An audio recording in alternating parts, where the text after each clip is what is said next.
अगर आप अपना पासपोर्ट बनवाना चाहते हो तो ये जो काम है गवर्नमेंट ने काफी आसान कर दिया है। इसके लिए पासपोर्ट सेवा एक अपडेटेड नई मोबाइल एप्लीकेशन आ चुकी है जिसके जरिए पासपोर्ट बनवाना चुटकियों का काम हो चुका है।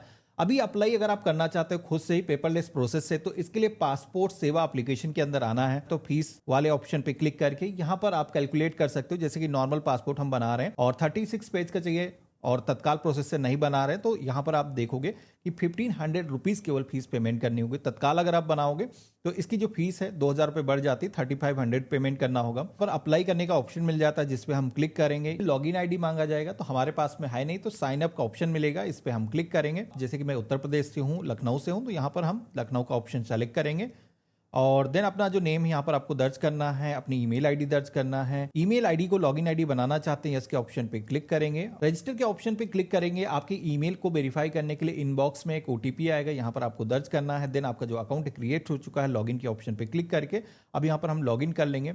हम फ्रेश पासपोर्ट बनाना चाहते हैं, इस पर क्लिक करेंगे। अब यहाँ पर आपको अपनी जो डिटेल इंटर करना है वो केयरफुल होकर के, जैसे आपके डॉक्यूमेंट पर है, यहाँ पर आपको अपना नेम इंटर करना है। इसी के साथ में आपका जन्म स्थान क्या है, क्वालिफिकेशन क्या है, कि हाई स्कूल मिनिमम आपकी क्वालिफिकेशन होना चाहिए, तभी आपका जो पासपोर्ट है वो नॉन ईसीआर कैटेगरी के अंदर होगा। हालांकि क्वालिफिकेशन कम है तब भी आपका जो पासपोर्ट है वो जारी हो जाएगा। उस केस में इमिग्रेशन चेक रिक्वायर्ड होगा, यानी कि अगर आप टूरिस्ट वीजा पर जा रहे हो तो दोनों पासपोर्ट सेम काम करेंगे, लेकिन काम के सिलसिले में जो जा रहा है, जो क्वालिफिकेशन हाई स्कूल से कम है, तो उसको इमिग्रेशन क्लियरेंस की जरूरत होगी। अपना जो एड्रेस है वो डिटेल एंटर करेंगे, पासपोर्ट पर प्रिंट होकर के आएगा। इमरजेंसी डिटेल के अंदर आप अपने परिवार के किसी भी सदस्य का नाम और उनका जो एड्रेस है यहाँ पर दर्ज करना है। कुछ क्वेश्चन आएंगे जैसे कि आप पे कोई क्रिमिनल केस तो नहीं चल रहा है, तो ऐसा मेरे केस में नहीं है। कोर्ट के अंदर केस पेंडिंग नहीं है, ना ही हमारा जो पासपोर्ट है कभी होल्ड किया गया है। हम नो के ऑप्शन पे क्लिक करेंगे, सबमिट करेंगे। अब यहाँ पर अपॉइंटमेंट डेट आपको सिलेक्शन करना है, जिस भी डेट में पासपोर्ट ऑफिस आपको विजिट करना है यहाँ पर आप सिलेक्शन करोगे। 1500 रुपीज की फीस का आपको पेमेंट करना है। ये पेमेंट करने के लिए हम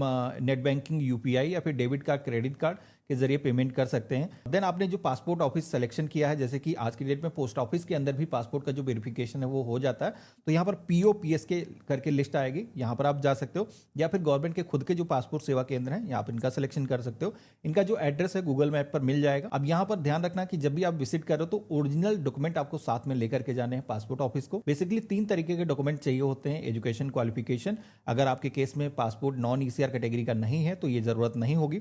अदर डॉक्यूमेंट आपको बर्थ प्रूफ एक होना चाहिए और एड्रेस प्रूफ होना चाहिए वर्तमान पते का, और पासपोर्ट आपका यहाँ से अप्लाई हो जाएगा। वेरिफिकेशन पासपोर्ट ऑफिस के अंदर जैसे आप कराते हो, फाइल आपकी ग्रांटेड हो जाती है। जो पुलिस वेरिफिकेशन है वो कंडक्ट कराया जाता है। जो भी थाने का आपने सिलेक्शन किया होगा उसी थाने के अंदर रिक्वेस्ट आती है। ये था कंप्लीट प्रोसेस। अगर आपको डिटेल में जानना है फॉर्म भरने का तरीका तो यहाँ पर वीडियो आ रहा होगा, क्लिक करके आप जान सकते हो।